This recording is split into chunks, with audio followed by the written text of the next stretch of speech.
Hüseyin Ağam'ın da hayatının son derece önemli kısımları var. Biz biliyoruz ki en önemli unsurları Kırgız dili ve edebiyatı üzerine hassas olmaları ve bunu yaymaları, çalışmaları.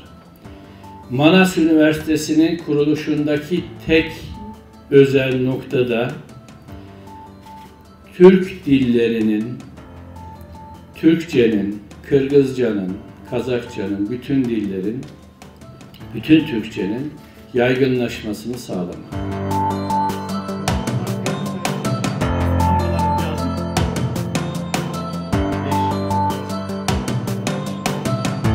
Bugünkü eskerün, azemiyüstün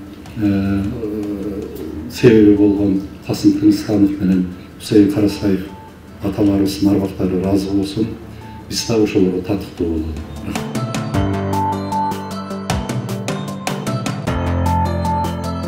Karasayev ve Tınıstanov hocalarımızın ruhları şad olsun.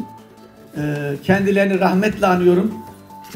Kaşgarlı Mahmut'tan bu saydığım iki hocamıza kadar devam eden çalışmaları Manas Üniversitesi'nde inşallah biz de bulunarak devam ettirmeyi arzu ediyoruz. Saygılarımla. 20. yüzyılın hemen başında Issıkgöl bölgesinde iki güneş doğar. Bu güneşler Kırgızistan'ın, memleketinin, milletinin aşığı iki aydın olma yolunda ilerlerler.